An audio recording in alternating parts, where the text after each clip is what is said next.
सिर्फ एक या दो रीडिंग शुगर का नॉर्मल लाने से काफ़ी नहीं है। Week to week basis, month to month basis, year to year basis में शुगर को प्रैक्टिकली नॉर्मल रखना चाहिए। ज़्यादा फ्लक्चुएशंस भी नहीं होना चाहिए। तो इसे हम किस तरह करें, किस तरह हम मॉनिटर करें on a short term basis, यानी वीक बाय वीक बेसिस में कैसे मॉनिटर करें, and also year by year basis में 1 साल, 2 साल, 1 डिकेड, 10 साल, 20 साल, 30 साल, पेशेंट के उम्र के हिसाब से कितने साल तक उसको कंटिन्यूसली मॉनिटर कैसे करें, उसकी जो कॉम्प्लिकेशंस हो रहा है वो भी कैसे मॉनिटर करें और उस पर टाइमली एक्शन किस तरह से ले, इसके लिए एक शेड्यूल बनाना पड़ता है। वो जो शेड्यूल है मॉनिटरिंग का, वो आज इस वीडियो में हम डिस्कस करेंगे। तो ऐसे तो दिन में कई बार आप शुगर रीडिंग ले सकते हो, या तो आप फास्टिंग ले सकते हो, जैसे यहाँ मैंने बताया फास्टिंग, या ब्रेकफास्ट के 2 घंटे के बाद, या लंच के तुरंत पहले, या 2 घंटे लंच के बाद, या शाम को रैंडम, मतलब कभी भी शाम को 5 से 10, 11, 12 बजे तक, या डिनर के पहले ले सकते हो, या पोस्ट डिनर ले सकते हो, 2 घंटा पोस्ट डिनर ले सकते हो। बट जो भी आप रीडिंग ले, आप 1 या 2 रीडिंग रोज़ ले सकते हैं, और वो रीडिंग आप लेके इस तरह के एक एक्सेल शीट पे अगर आप एंटर करें तो आपको उसका मॉनिटरिंग बहुत अच्छी तरह से हो जाता है। जैसे फास्टिंग करो तो वो पोस्ट ब्रेकफास्ट, और एक नोट भी लिख दे जैसे कि क्या खाया, लेट्स से पोहा खाया होगा जो एक्चुअली मना रहता है डायबिटीज़ में, लेकिन अगर आपने खाया है तो वैसे नोट करें, या प्री लंच नोट करें, या पोस्ट लंच नोट करें। तो इस तरह से एक रिकॉर्ड आप मेंटेन कर सकते हो, लेकिन इतने सारे रीडिंग लेना प्रैक्टिकल नहीं है। तो एक प्रैक्टिकल तरीका क्या है, वो है ये कि आप एक एक्सेल शीट बनाएं, और वो एक्सेल शीट में आप डेट पहले लिखें, जैसे यहाँ दिखाया है डेट पहले लिखें। उसके बाद 3 कॉलम बनाए, fasting blood sugar, post lunch blood sugar और रैंडम शुगर। रैंडम शुगर मतलब शाम को 5 से 12 बजे कभी भी, और एक दिन में एक ही बार चेक करें। तो लेट्स से एक दिन पहले आपने फास्टिंग चेक किया, तो 3 दिन के बाद आप पोस्ट लंच चेक करो, और 3 दिन के बाद आप शाम को चेक करो। तो एक दिन में एक ही बार चेक करो, और डिपेंडिंग अपॉन कि आपका शुगर कैसा है, आप हफ्ते में 1 बार, 2 बार या 3 बार चेक करो। बहुत अच्छा control, once a week is enough, मतलब 1 महीने में 4 बार। ओके कंट्रोल है तो हफ्ते में 2 बार चेक करो। अगर ठीक कंट्रोल नहीं है तो कम से कम 3 बार चेक करो, ताकि वो रिजल्ट्स देख के हम आपके शुगर्स को मॉडिफाई कर सके, मेडिसिन मॉडिफाई कर सके। फिर और एक 3-4 दिन बाद फिर से फास्टिंग, फिर और 3 दिन बाद पोस्ट लंच, और 3 दिन बाद रैंडम शुगर, और ये सारे लिख के रखो। तो जैसे अगर आपने 3 टाइम्स अ डे और 3 टाइम्स अ वीक चेक किया है तो 1 महीने में 12 टाइम चेक होगा। सो एक 8 से 12 बार अगर महीने में चेक करो तो ये बहुत अच्छा मेथड है, और इससे हम लोग मॉनिटर कर सकते हैं कि रेंज क्या है, और हमको ये सारे रीडिंग बिटवीन 80 to 150 रखना है, वो बेस्ट होता है। फास्टिंग हो या पोस्ट लंच हो या रैंडम हो, ये बेस्ट है।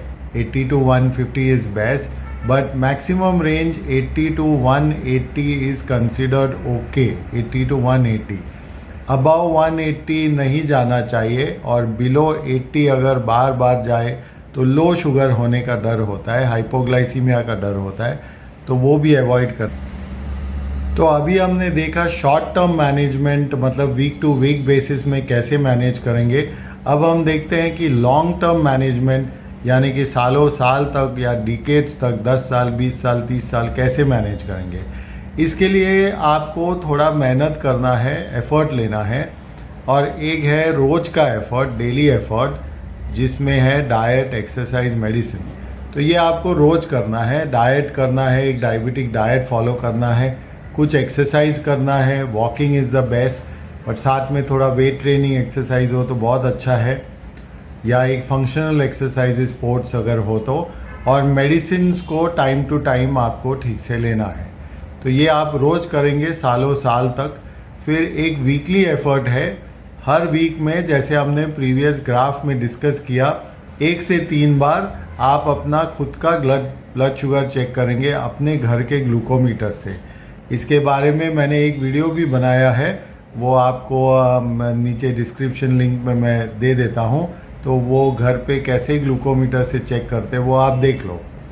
एक मेहनत होता है 2 से 3 महीने में आपको करना है, वो है आपके डायबिटीज़ डॉक्टर को आप जाके मिलो, ताकि कुछ ऐसे चेंजेस है जो आप शायद रियलाइज़ नहीं करोगे, वो हम लोग ऐसे डॉक्टर के विजिट में आपको पता चलता है कि वो ट्रीटमेंट कैसे चेंज करें, मॉडिफाई करें, वो पता चलता है।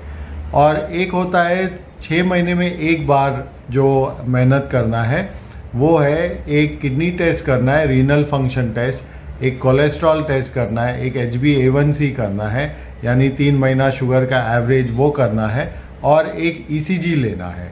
तो ये आप 6 महीने में करना चाहिए। अगर आपको प्रॉब्लम है या नहीं है तो भी आपको करना चाहिए। 6 महीने में एक बार renal function, lipid profile, HbA1c and ECG, और साल में एक बार एक कंप्लीट चेक करना चाहिए ब्लड टेस्ट, जिसमें liver, kidney, cholesterol, haemoglobin, WBC ये सब आ जाए। फिर एक ECG लो, एक इकोकार्डियोग्राम, हार्ट का sonography and Doppler study test, और एक स्ट्रेस टेस्ट जो है बेल्ट पे चलते हैं, एक पट्टे पे चलते हैं और कंप्यूटर में ECG आती है कंटिन्यूसली, और चलने के टाइम जब हार्ट जोर जोर से पंपिंग करती है और ECG में कुछ चेंजेस होता है क्या, ये पता चलता है। तो इससे पता चलता है कि हार्ट में प्रॉब्लम है क्या। तो साल में एक बार अगर आपने ये कंप्लीट चेक किया तो आपको पूरा बॉडी स्टेटस, मतलब डायबिटीज़ का स्टेटस क्या है, आपकी आंख की स्टेटस क्या है, किडनी की स्टेटस क्या है, हार्ट की क्या स्टेटस है, लीवर की क्या स्टेटस है, पैरों के नसें कैसे हैं, ये सब पता चलता है। साथ में एज आई सेड एक आई चेक भी होना चाहिए, जिसमें रेटाइना यानी कि आँख के पर्दे की जो रेटाइनोपैथी है वो पता चलता है, और एक मोती बिंदु यानी कैटरैक्ट, इसके बारे में आपको पता चलता है। और ये सब इन्फॉर्मेशन लेके हम लोग वो इन्फॉर्मेशन के बेसिस में आपका इलाज करते हैं। आपकी किडनी के लिए कोई ट्रीटमेंट करना हो, कोलेस्ट्रॉल करना हो, हार्ट का करना हो, वो सब इनिशिएट कर सकते हैं। तो ये सब जो एफर्ट है ये सालों साल तक चालू रहे। जो कंप्लीट ब्लड टेस्ट है उसमें क्या क्या होना चाहिए वो हम देखते हैं। एक CBC ESR यानी कि जो हीमोग्लोबिन, WBC, प्लेटलेट, खून का प्रमाण क्या है वो पता चलता है। Fasting sugar, post lunch sugar, और 3 महीने का एवरेज HbA1c, लीवर की सारे function, liver function test, kidney की फंक्शंस ठीक है क्या उसके बारे में टेस्ट, लिपिड प्रोफाइल जिसमें cholesterol, triglyceride, LDL cholesterol, HDL cholesterol ये सब आता है, और एक पेशाब का टेस्ट, यूरिन इन्फेक्शन कुछ है, यूरिन में शुगर है या यूरिन में प्रोटीन्स जा रही है, उससे किडनी में इन्फेक्शन या किडनी की कोई डैमेज है क्या वो पता चलता है। और जो पेशेंट्स में ज़रूरत है, जैसे कि अक्सर लेडीज़ में thyroid test T3, T4, TSH, gents में prostate specific antigen PSA test, और कुछ hormone assays as per need, मतलब इंडिविजुअल पेशेंट की जो प्रॉब्लम्स है वो हिसाब से करना चाहिए। और जैसे हमने बोला ECG, इको और स्ट्रेस टेस्ट ये सब करना चाहिए।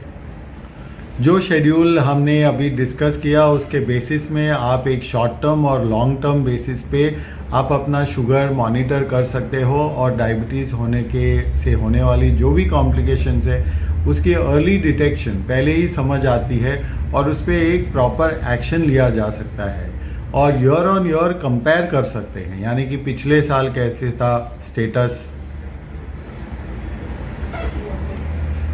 पिछले साल की स्टेटस ये साल की स्टेटस से कंपेयर करके हेल्थ में इम्प्रूवमेंट हो रहा है या कुछ ख़राब हो रहा है वो उसकी डिटेक्शन हो जाती है। और ऐसे सालों साल तक, डिकेड्स तक, 10 साल, 20 साल, 30 साल तक अच्छी तरह से डायबिटीज़ और उसके कॉम्प्लिकेशंस मेंटेन कर सकते हैं। तो ये इम्पॉर्टेंट है कि आप ब्लाइंडली एक पूरा हेल्थ पैकेज जाके न करें, बल्कि आप एक ऐसे डॉक्टर से मिले जिस पे आपको भरोसा कर सकते हैं, और फिर एक कुछ ट्रीटमेंट और एक इन्वेस्टिगेशन की शेड्यूल प्लान करें, वो इन्वेस्टिगेशन और उसकी रिपोर्ट की जो इंटरप्रिटेशन है और उसकी जो ट्रीटमेंट एक्शन है वो ज़्यादा इम्पॉर्टेंट है। तो उम्मीद है आपको ये वीडियो पसंद आया हो। लाइक शेयर और कमेंट ज़रूर करें। Thank you.